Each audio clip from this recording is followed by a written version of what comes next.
Meus irmãos, a paz do Senhor. Pastor, que sinais haverá do arrebatamento da igreja? Quais são os sinais que antecedem ao arrebatamento da igreja? Antes de nós começarmos a conversar sobre este tema, eu quero convidar você a se inscrever no canal, deixar like, ativar as notificações, o sininho, para sempre que tiver vídeo novo no canal, você está recebendo. Amém? Deus abençoe você. Na verdade, nós ouvimos e existe muitos escritos, na Bíblia sobre guerras e rumores de guerra, porque essa é uma pergunta que os próprios discípulos fizeram para Jesus. Senhor, que sinal haverá de sua vinda? E Jesus, obviamente, disse para eles que aconteceria todas essas coisas, Guerras, rumores de guerras, fomes, pestes, pai contra filho, filho contra pai, irmão contra irmão, todas essas coisas. E aí Jesus orientou os discípulos, olha, que ninguém vos engane. E aí continuou. Entretanto, se você observar direitinho, a volta de Jesus ela irá se dar em duas etapas. O arrebatamento da igreja, quando Jesus vem nas nuvens, nos ares, e 1 Tessalonicenses relata sobre isso no capítulo 4, quando Jesus vem nas nuvens e arrebata a sua igreja e aqueles que morreram com Jesus se encontram com ele nos ares. E aí a igreja vai passar um período basicamente de 7 anos com Jesus. Lógico que essa teoria, esse conceito, é para aqueles que acreditam que a igreja não irá passar pela grande tribulação aqui na Terra. E aí é o que se chama de pré-tribulacionistas, Agora, os pós-tribulacionistas não entendem dessa forma. Mas nós que somos pré-tribulacionistas, entendemos que o arrebatamento da igreja vai se dar com Jesus nos ares, nas nuvens, a trombeta vai soar, a igreja irá subir, os mortos vão ressuscitar, a igreja vai subir e vai se encontrar com Jesus nos ares. Amém? Tá bom, pastor, mas e que sinais há do arrebatamento da igreja? Então, esses sinais que eu falei para vocês agora, que Jesus orientou os discípulos, na verdade não são do arrebatamento da igreja, e sim da segunda vinda de Jesus. O arrebatamento da igreja, na verdade, ele não tem um sinal específico. Obviamente, se você pegar a orientação de Paulo a Timóteo, no capítulo 4 de 1 Timóteo, o versículo 1, o Espírito, porém, expressamente diz que nos últimos tempos alguns apostatarão da fé, dando ouvidos a espíritos enganadores e a doutrinas de demônios.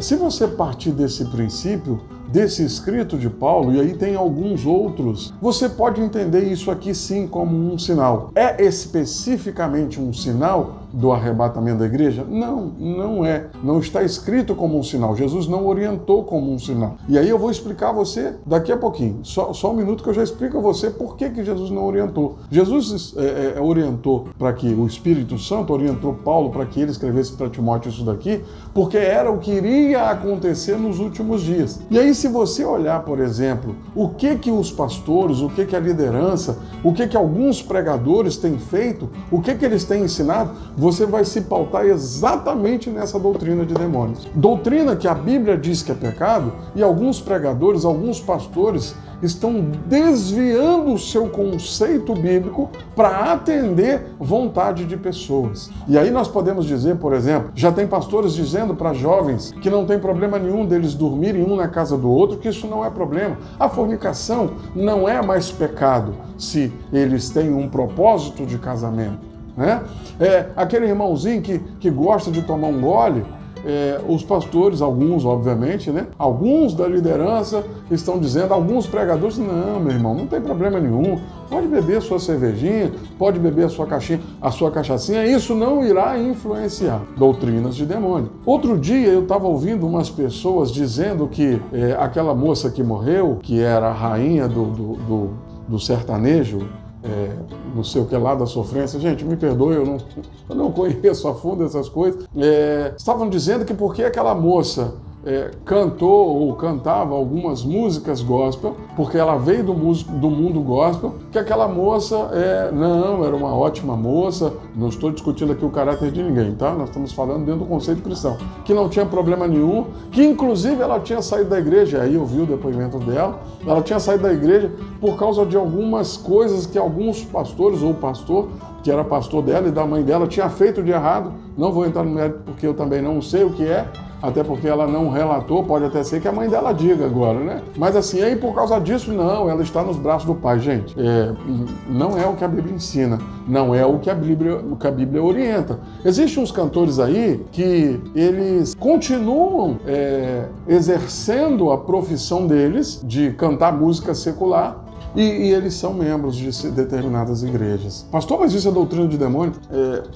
É sim. Por quê? Porque novo nascimento, gente, quando você se entrega para Jesus, você vai viver uma nova vida a partir dali. Você precisa de ser um novo homem a partir dali. Então, aquilo que você fazia, você não faz mais. Mas imagine você, se um pastor orienta para essas pessoas, não, você é cantor sertanejo, independente da música que você canta, não tem problema nenhum. Aí as músicas que essas pessoas cantam é alusão a beber, é alusão a traição, é alusão a matar alguém porque traiu ou porque fez alguma... Que novo nascimento que tem nisso? Que Jesus que está nisso daí? Então isso é sim uma apostasia, isso é sim uma doutrina de demônio. Até porque se você parar para pensar com calma, e aí eu estou convidando você a fazer isso, imagine se uma prostituta se converter, ela estende a mão para Jesus e fala, a partir de hoje eu quero ser serva de Deus. Aí ela começa a trajetória dela na igreja, mas aí ela não para com a profissão dela, ela vai continuar com a profissão dela. Então chega domingo à tarde, ela vai para a igreja, e domingo, quando ela sai do culto, ali pelas 8h30, 9 horas, ela saindo com a mini sainha, irmão, o que aconteceu com você?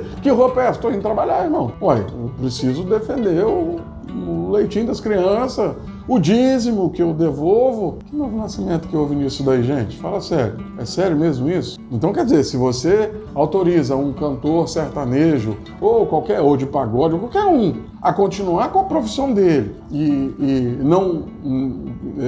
não mudar a vida, o conceito, a conduta, o caráter dele, doutrina de demônio. A partir do momento em que você ensina para ele que ele pode fazer isso e não tem problema nenhum, Jesus irá contá-lo como igreja no dia do arrebatamento. Gente, não vai contar não, né? Fala sério. E aí, por isso, a gente pode entender isso, sim, como uma doutrina de demônio. E por isso a gente pode entender isso como um sinal. Mas por que, pastor, que não existe, então, um sinal específico para o arrebatamento da igreja? Porque Jesus falou assim, vigiai e orai à espera do esposo, porque ninguém sabe nem o dia e nem a hora em que há de vir o Filho do Homem. Nem Jesus sabe.